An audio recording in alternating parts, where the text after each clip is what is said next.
Hello, ladies and gentlemen. It is I, once more, Rob, here in the Lair of OmnusI, with a State of the Dungeon address.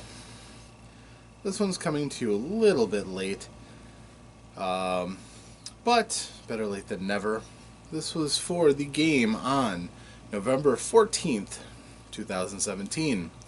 The game was 5th edition Dungeons & Dragons, and it was kind of an interesting night in that we picked up a new player who had been a part of the group before, but because of family reasons and workplace reasons, had to leave the group for quite a long time, several years.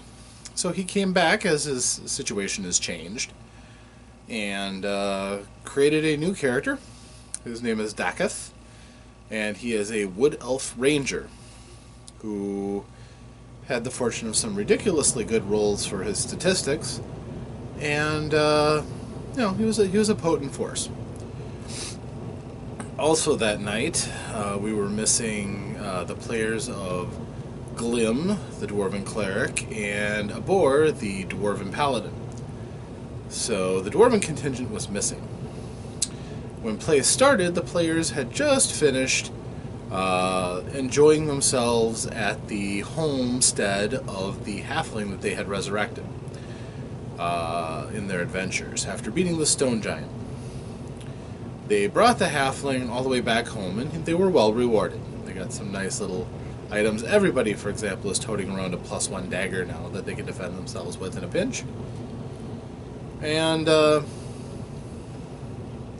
Magic is here helping me. She's lending me support. So the party set out after not quite finding a great lead on where to find the cults, but they went off, and we're going to go exploring around the grounds and try to find bandits and brigands and cultists. Oh my.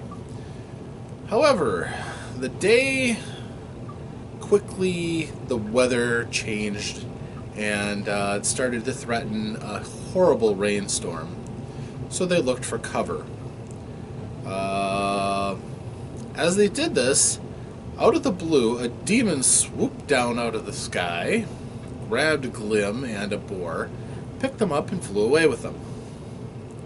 For the most part, the party was, well, okay, well, that was weird. Didn't really have an urgency to pursue their vanished party members, so they slowly were prodded to pursue when they saw the demon suddenly stricken and plummet to the ground.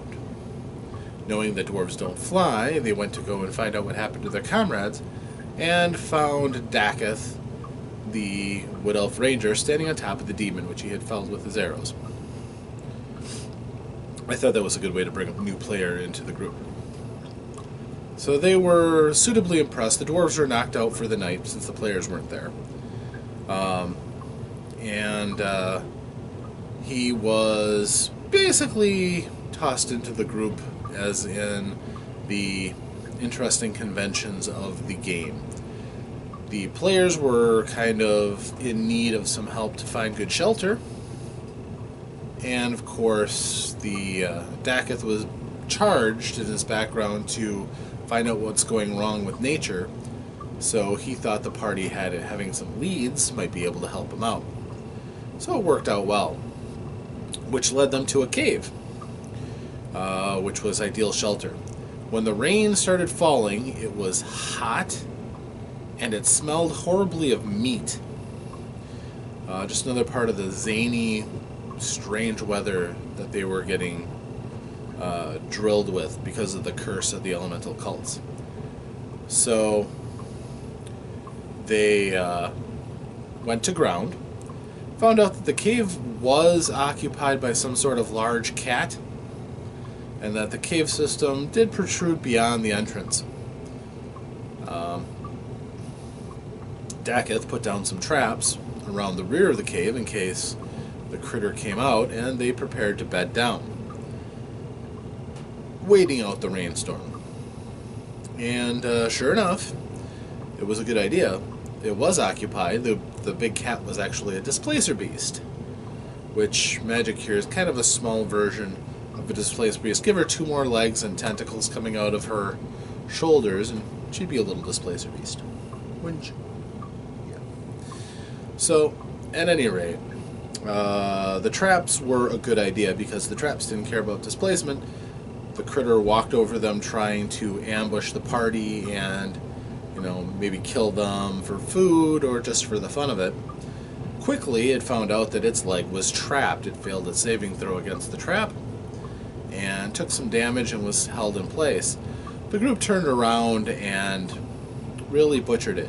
One of the things about 5th edition, burst damage is significant. You really have to think about how much damage your parties can crank out throwing down their biggest effects that they need to replenish to use again. But when they do that, the damage they can crank out is incredible. That poor displacer beast almost had no chance. The only thing that kept it alive was the fact that its displacement denied the advantage they had for pinning it in place and restraining it. So they killed it, and for some reason, Globby always rolls ridiculously high when it comes to butchering things for their pelts or other useful bits. So he rolled a natural 20 to figure out what on a displacer beast is good. Their blood for ink for displacement spell scrolls, the pelt for a cloak of displacement. So they did an excellent job of butchering it for later resale, maximizing their economy. Then they decided now that the critter was gone, they could explore further into the cave. And they found out that the cave looked like it ended up in a basically a worked area that could be a dwarven outpost. Interesting. The whole valley is lousy with dwarven ruins. So when they went down, they found themselves in a room. There was a portcullis leading to a larger hallway, and then there was a door. So they investigated the door and found the remains of a barracks. There were ruined cots, 2 chests, and there was what looked like a shower area with a spigot that was dripping water. So they investigated, as they're prone to do. The first chest crumbled in their hands, and pretty much everything inside of it was ruined. The second chest was locked, which let Auric test out his lockpicking skills, and he succeeded. And they found out that it was full of flasks of brandy. Adding a little bit of culture to the dwarves of the area, I decided that it was common for a commander to spring for victory brew if they had succeeded at a tour of duty or a battle. He would pay for the good stuff for them as a reward for fighting hard for him and enhancing his, his prestige and standing. So they found all these beautiful silver flasks full of 1,000-year-old brandy. So they took that as treasure. Then they started exploring the shower. They found out that the water was magical. They found that out when Auric put his hand in and it turned blue. So they were confused, and they found out that the water had some magical properties. Then Geth decided to drink some, and all of a sudden, grass grew all along the walls and floor. They started realizing that the water had the powers similar to a Wand of Wonder, being able to create unpredictable but magical effects. And a couple others tried drinking it. That was hit or miss. One time it was a fireball that scorched the party. Another time it was I think Geth took another sip and sprayed out gems that hurt a lot of the other party. A little bit, not much, but it was weird things. They later found out that there was a Wand of Wonder that was stuck in the bottom of the drain, and that the magic had leached up into the water. The wand was now useless, but the water had some magical powers to it, properties. And they found out what was blocking the drain as well was another magical item called the Iron Bands of Belaro.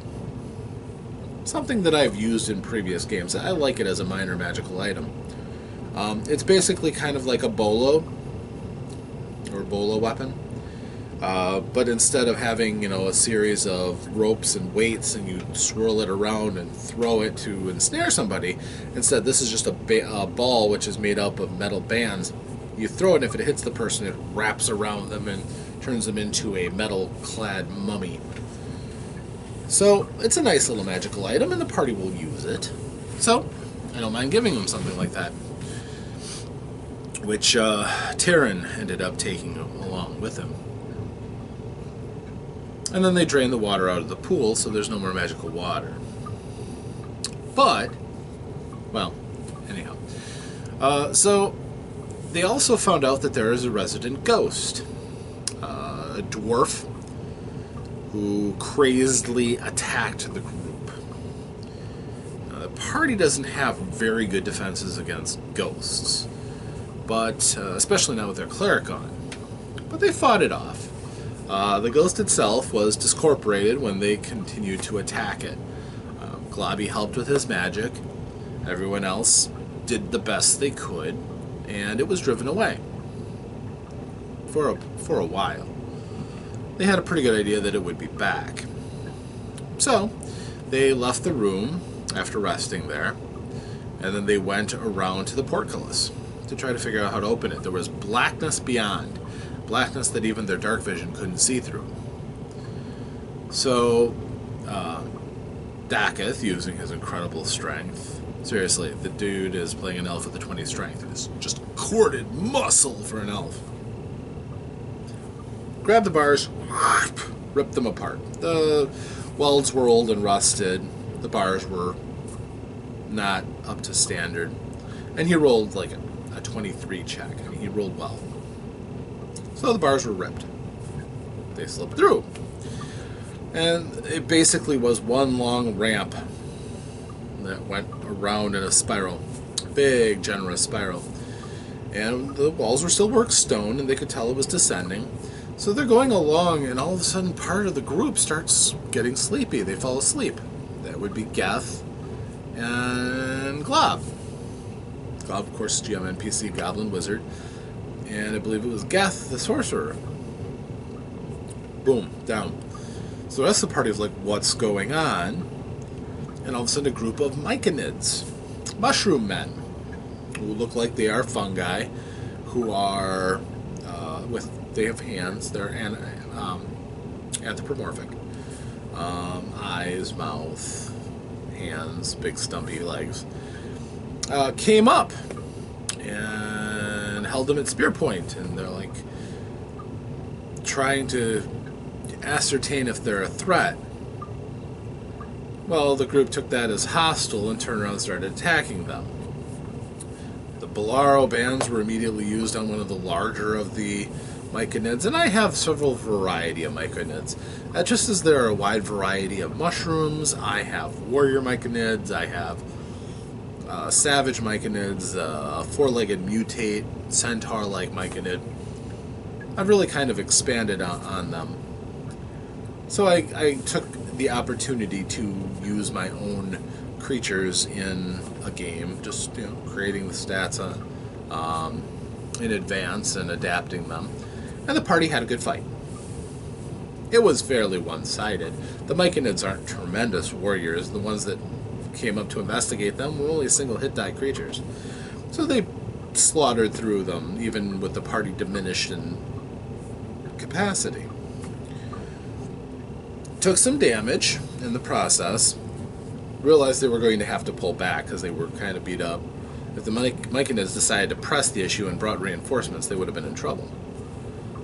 So they fell back and dragging their party members along. I believe one of the group, I think, went down from the damage, but they fall back and they get to the room with the former barracks, the room with the chests and the bath, And they bunk down for an hour, taking a short rest, getting their hit points back, recovering some abilities, and then they decide to go back down. But this time, since they know what knocked them out were spores that they breathed in from these myconids, they put masks over their faces, damp cloth, so that it would catch the spores so they wouldn't be affected. Much as that's a good idea if you find yourself in smoke from a fire or something, or at least some filtering. Which it gave them advantage on their saving throws the next time they had to face that challenge. And they did, and this time nobody fell asleep. And this time,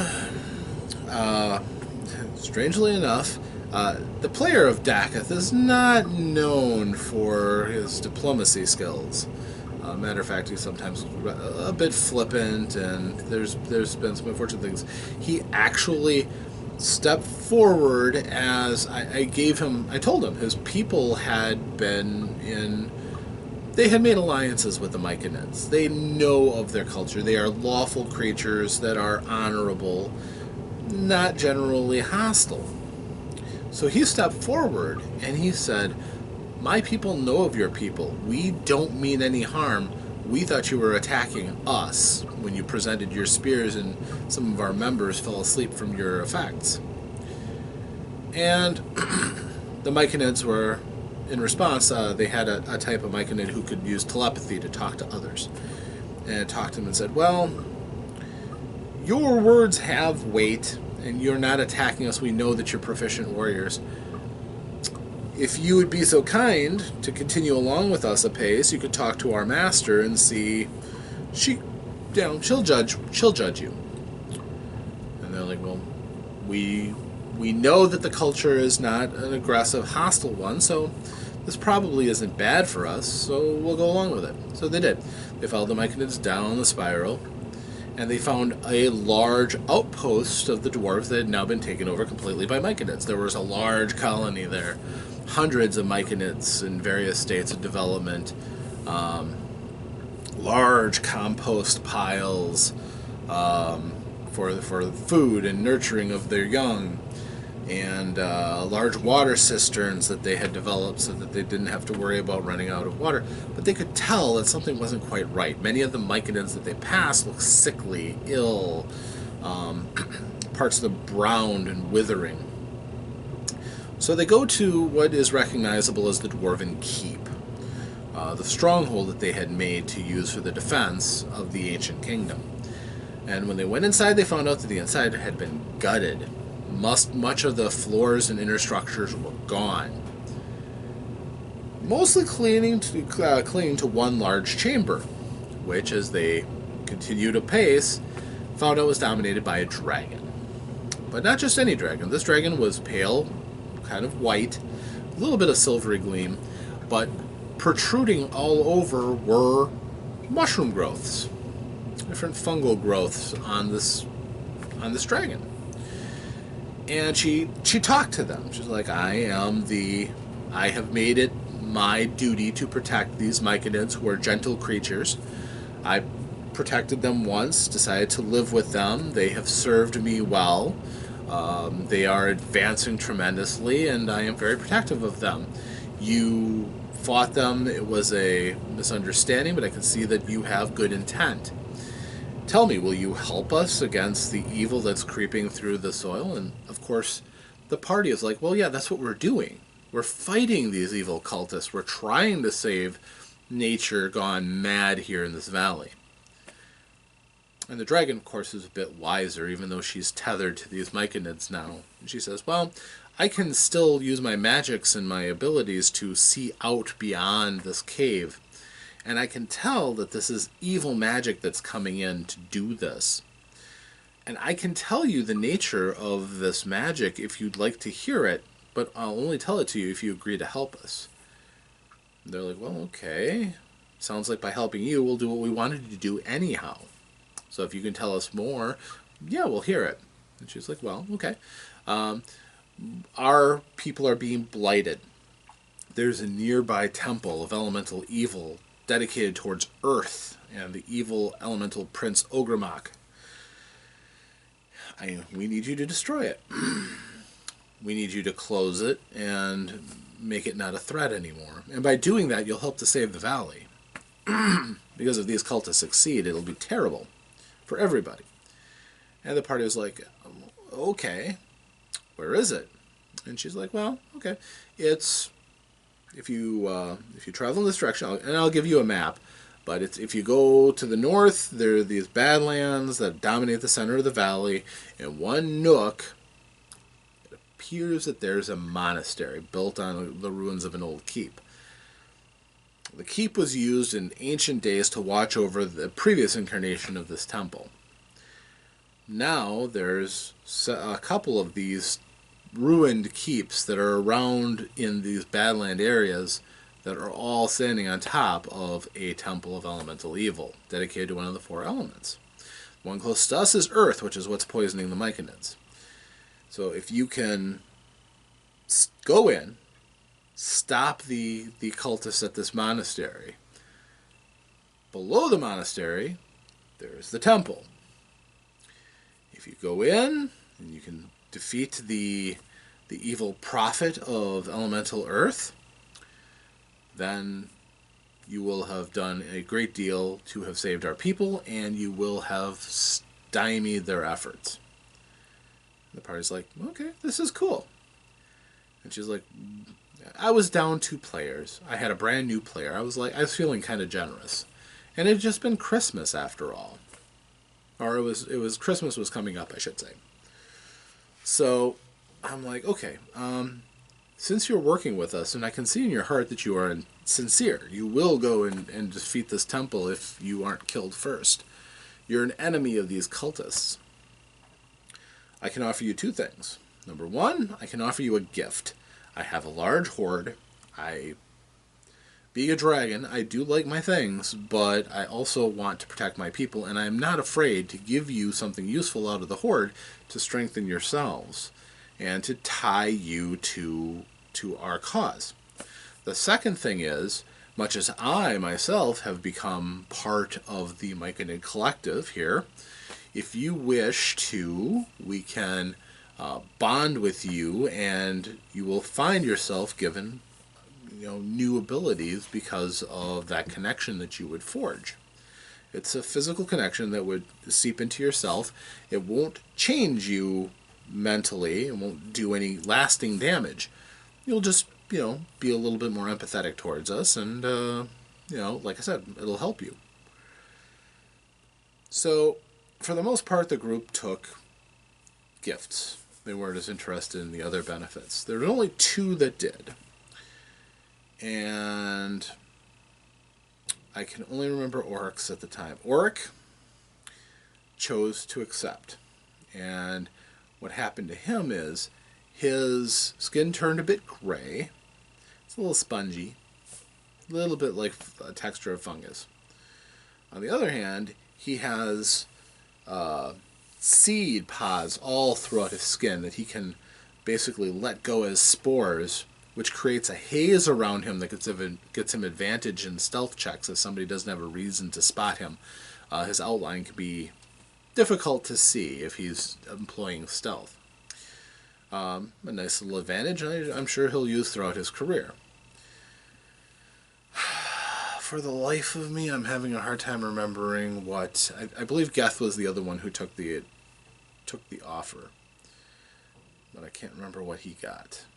If I remember, I'll include it in another State of the Dungeon address. Glob also took the offer, although in a later episode. Glob now has the ability to... He's got a crown of mushrooms that grow out of his head. And he can create spores that rapidly decompose organic matter. Not fast enough that it can be used as an attack, but it is a way of moldering inconvenient bodies, quickly. So, you can also get increased nutrients out of decaying matter as part of his nature. So that's kind of interesting. So the others got unique little magical items. I tried to make them thematic that would help out the group, and of course, they're not things that are taken directly out of the book for the most case. I made little things that helped out the group. If any of my players are reading this and you feel like bragging about what you got in the comments below, just saying, here's your opportunity. You did cool things, you get rewarded. If you feel like bragging about it, feel free. I like to think that everybody got a little something out of the night. So, and it was worth over 1,000 experience, both for successful diplomacy, and I was very impressed with Daketh. Not his stats and his combat ability, which are significant, but more to the... I think Daketh was dropped unconscious, actually, by the Myconids. But his diplomacy and the fact that he is thinking in character, thinking about his character's goals and everything, I was really happy with. It's a good sign of things to come.